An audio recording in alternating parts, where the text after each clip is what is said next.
इस प्रकार अनेक रूप धारण करने वाली गंगा महादेव के ललाट से सेवित हो आकाश से भयंकर गर्जना करती हुई भूतल पर पहुंची। नमस्कार मित्रों, कौन थे महाराज भगीरथ और किस कारण से उन्होंने गंगा जी को भूतल पर उतारा? तो आइए इसके बारे में विस्तार से जानते हैं। महान धनुर्धर राजा भगीरथ चक्रवर्ती नरेश उन महाबाहु ने जब यह सुना कि महात्मा कपिल द्वारा हमारे 60,000 पितरों की भयंकर मृत्यु हुई है और वे स्वर्ग प्राप्ति से वंचित रह गए हैं, तब उन्होंने व्यथित हृदय से अपना राज्य मंत्री को सौंप दिया और स्वयं हिमालय के शिखर पर तपस्या करने के लिए प्रस्थान किया। तपस्या से सारे पापों को नष्ट करके वे गंगा जी की आराधना करना चाहते थे। भगीरथ उस हिमालय पर्वत पर गए और घोर तपस्या में लग गए। उन्होंने सहस्त्र वर्षों तक फल, मूल और जल का आहार किया। 1000 दिव्य वर्ष बीत जाने पर महानदी गंगा ने स्वयं साकार होकर उन्हें प्रत्यक्ष दर्शन दिया और कहा, महाराज तुम मुझसे क्या चाहते हो, मैं तुम्हें क्या दूं? नरश्रेष्ठ बताओ, मैं तुम्हारी याचना पूर्ण करूंगी। उनके ऐसा कहने पर राजा भगीरथ ने हिमालय नंदिनी गंगा को हाथ जोड़कर प्रणाम किया। वरदायिनी महानदी, मेरे पितामह यज्ञ संबंधी अश्व का पता लगाते हुए कपिल के कूप से यमलोक को जा पहुंचे हैं। वे सब महात्मा सगर के पुत्र थे और उनकी संख्या 60,000 थी। महात्मा कपिल के निकट जाकर वे सब के सब क्षण भर में भस्म हो गए। इस प्रकार दुर्मृत्यु से मरने के कारण उन्हें स्वर्ग में निवास नहीं प्राप्त हुआ। महानदी, जब तक तुम अपने जल से उनके भस्म हुए शरीर को सींच न दोगी, तब तक उन सगर पुत्रों की सदगति नहीं हो सकती। मेरे पितामह सगर कुमार को स्वर्ग में पहुंचा दो।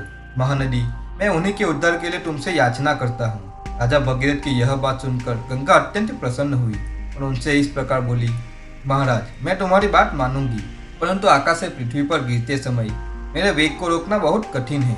राजन, महेश्वर नीलकंठ को छोड़कर तीनों लोकों में कोई भी मेरा वेग धारण नहीं कर सकता। महाबाहो, तुम तपस्या द्वारा उन्हीं वरदायक भगवान शिव को संतुष्ट करो।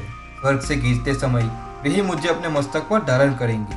विश्व भवन भगवान शंकर तपस्या द्वारा आराधना करने पर तुम्हारे पितरों के हित की इच्छा से अवश्य तुम्हारा मनोरथ पूर्ण करेंगे। यह सुनकर महाराज भगीरथ कैलाश पर्वत पर गए और वहां उन्होंने तीव्र तपस्या करके कुछ समय बाद भगवान शंकर को प्रसन्न किया। तत्पश्चात गंगा जी की प्रेरणा के अनुसार नरश्रेष्ठ भगीरथ ने अपने पितरों को स्वर्गलोक की प्राप्ति कराने के उद्देश्य से महादेव जैसे गंगा जी के वेग को धारण करने के लिए वर की याचना की।